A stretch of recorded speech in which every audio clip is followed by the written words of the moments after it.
Halo semuanya, apa kabar? Semoga saat ini Anda semua berada dalam keadaan sehat dan tetap semangat untuk mengikuti kegiatan pembelajaran. Berjumpa kembali dalam pelajaran Pendidikan Agama Katolik dan Budi Pekerti kelas 8. Nah, kali ini kita akan belajar dengan tema Sakramen Baptis.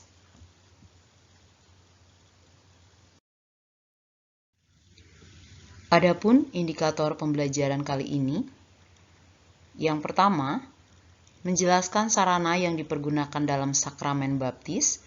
Yang kedua, menjelaskan tahap-tahap dalam penerimaan sakramen baptis. Yang ketiga, menjelaskan macam-macam pembaptisan. Yang keempat, menyebutkan rahmat dari sakramen baptis. Dan yang kelima, menyebutkan konsekuensi dari seseorang yang telah dibaptis.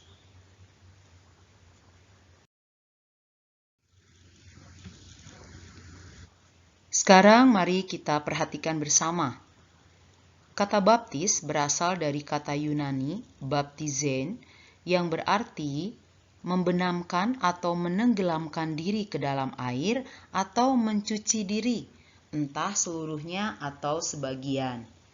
Nah, Anda perlu tahu bahwa dalam gereja Katolik sampai saat ini pembaptisan yang berkembang adalah dilakukan dengan cara menuangkan air ya di dahi orang yang dibaptis ya. Jadi tidak dibenamkan atau ditenggelamkan ke dalam air ya.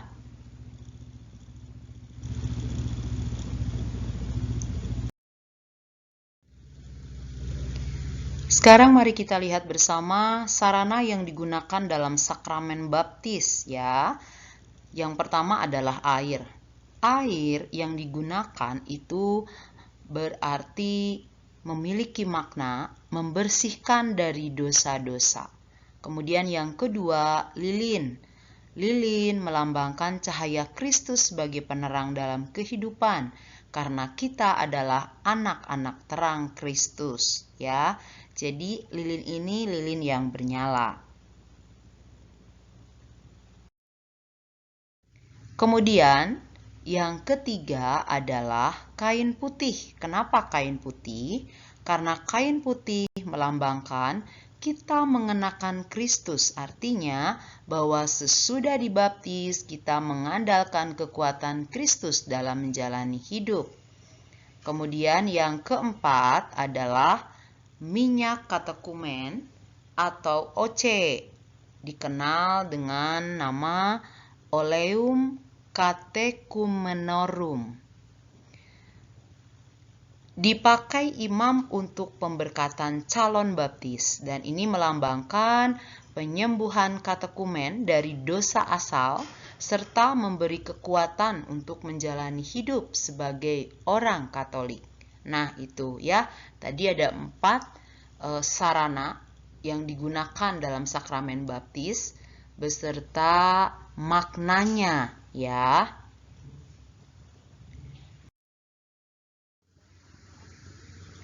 Baik, sekarang mari kita lihat aspek sakramen ya. Dalam setiap sakramen itu ada 3 aspek.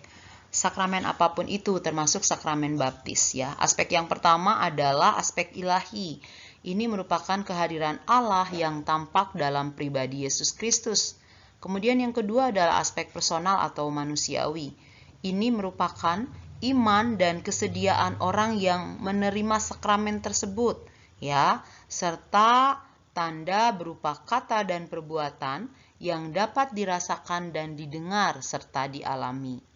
Kemudian untuk yang terakhir, yang ketiga adalah aspek sosial atau jemaat, yaitu adanya orang-orang yang hadir atau jemaat yang menyaksikan.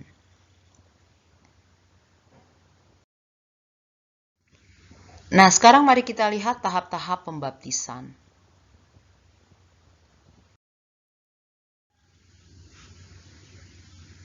Baik, mari kita perhatikan bersama ya, tahap dan masa dalam sakramen baptis ya. Yang pertama adalah masa prakatekumenat.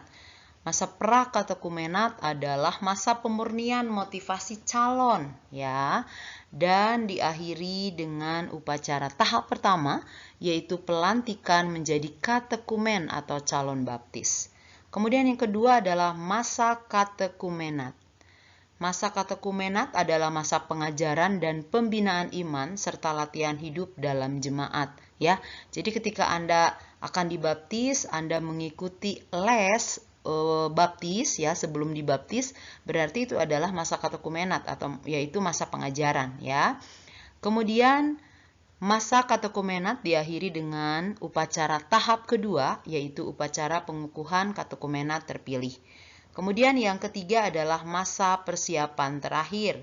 Ini adalah masa khusus yang mempersiapkan diri menerima sakramen-sakramen inisiasi, ya.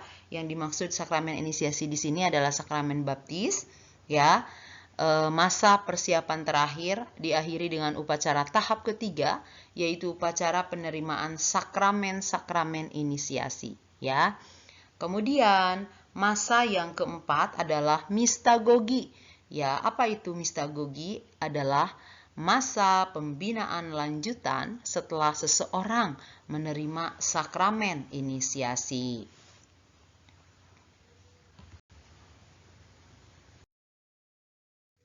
Nah, sekarang mari kita perhatikan macam-macam pembaptisan, ya. Yang pertama adalah baptis dewasa atau dikenal dengan baptis berdiri, ya. Untuk baptisan dewasa ada syarat yang harus dipenuhi, yaitu percaya kepada Kristus sebagai penyelamat, ya, mengikuti pelajaran calon katekumen sekurang-kurangnya 1 tahun biasanya, lalu mengucapkan pengakuan iman pada waktu pembaptisan. Kemudian yang kedua adalah baptisan bayi atau baptis tidur, ya. Beberapa syarat untuk baptisan bayi adalah perlu pendampingan orang tua dan gereja untuk mengucapkan pengakuan iman, ya. Jadi gereja membaptis bayi karena ketika bayi lahir dosa asal sudah ada. Maka pembaptisan bayi berarti bayi telah diselamatkan dari kuasa jahat untuk dibebaskan menjadi anak-anak Allah.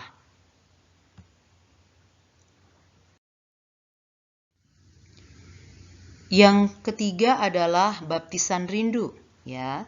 Jadi saat seseorang ingin dibaptis dan ingin menjadi anggota gereja Katolik, lalu ia menjalani masa katekumenat, ya.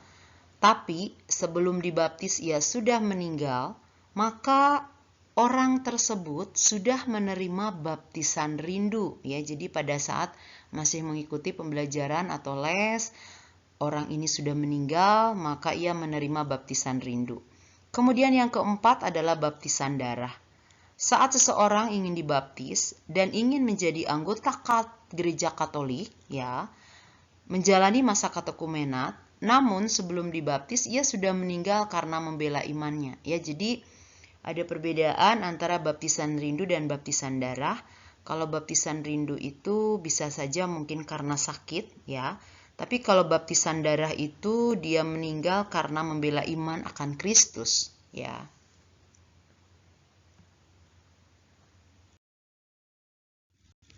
Nah, sekarang coba kita perhatikan lirik lagu berikut ini.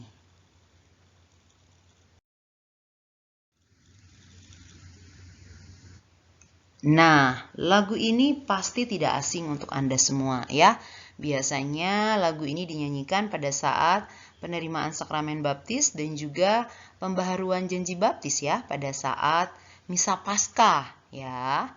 Nah, coba Anda amati dengan baik lagu ini, ya.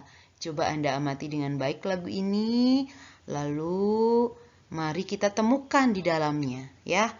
Rahmat pembaptisan apa yang tercermin dalam lagu ini? Coba Anda amati dengan baik.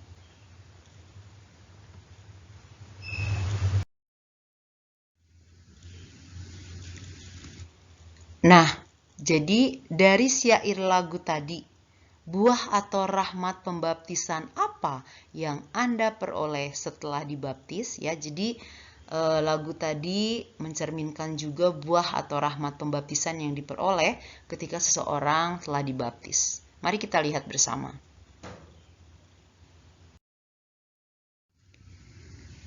Buah atau rahmat pembaptisan setelah seseorang dibaptis, yang pertama adalah menghapuskan dari dosa, yang kedua adalah dilahirkan kembali menjadi anak Allah, yang ketiga mendapat rahmat pengudusan dan pembenaran yang mempersatukan seseorang dengan Kristus dan gerejanya. Jadi ketika dibaptis, dosa kita dihapuskan, maka kita mendapat rahmat pengudusan ya dan pembenaran ya. Lalu dilahirkan kembali menjadi anak Allah. Lalu kemudian yang keempat, dengan dibaptis kita menerima buah atau rahmat ikut ambil bagian dari tugas gereja ya. Kita tahu ada 4 bidang pelayanan gereja.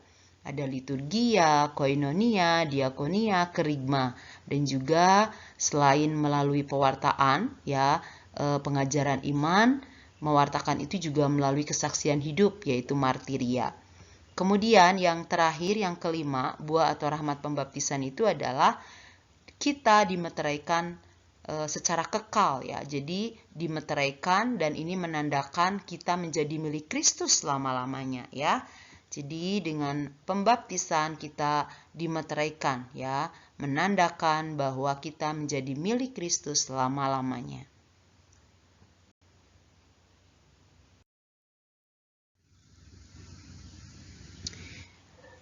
Kemudian, mari kita lihat yang terakhir, konsekuensi bagi orang yang sudah dibaptis ya. Yang pertama adalah sebagai orang yang sudah dibaptis ya, harus mulai membangun relasi dengan Tuhan ya, menyerahkan hidup kepada Tuhan yang menyelamatkan hidupnya ya. Jadi harus lebih rajin lagi ya, berdoa, mengikuti ekaristi ya, doa pribadi atau doa bersama dan lain sebagainya. Kemudian yang kedua, mau dibentuk hidupnya sesuai dengan nilai-nilai kerajaan Allah ya. Jadi ketika masih sulit diberitahu orang tua di rumah, masih membantah nasihat orang tua, berarti Anda belum mau dibentuk hidup sesuai dengan nilai-nilai kerajaan Allah ya. Jadi bersedia untuk melakukan yang baik dan benar, itu berarti dibentuk oleh nilai kerajaan Allah. Dan yang terakhir adalah bersama dengan semua orang mewartakan dan mewujudkan nilai kerajaan Allah dalam hidup di tengah masyarakat ya. Jadi rahmat pembaptisan yang kita peroleh itu mendorong kita untuk melakukan konsekuensi ini gitu ya, sehingga rahmat yang sudah kita terima itu kita bagikan juga kepada orang lain, kepada masyarakat, sehingga mereka pun memperoleh rahmat dengan perantaraan kita.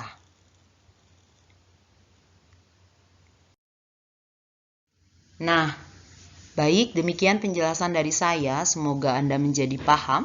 Sekarang kita akan refleksi bersama, ya.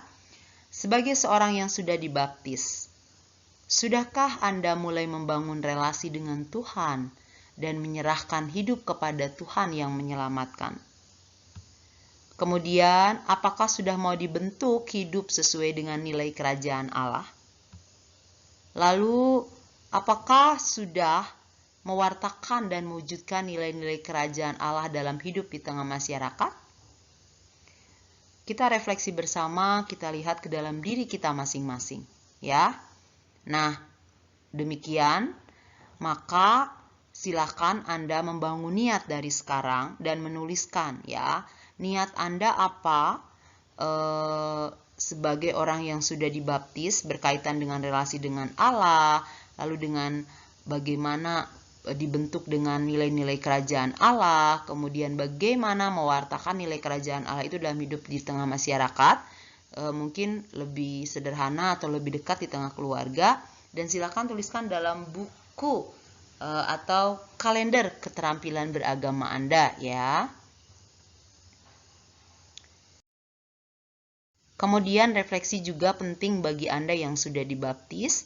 Apakah saya mengetahui cerita atau santa dari nama baptis saya, ya? Jika belum, silakan Anda mulai dari sekarang.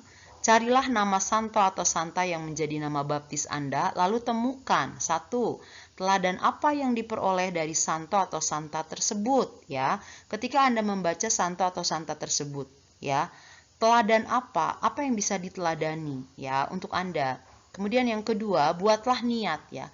Niat apa yang akan Anda lakukan sebagai perwujudan meneladani santo atau santa tersebut, ya.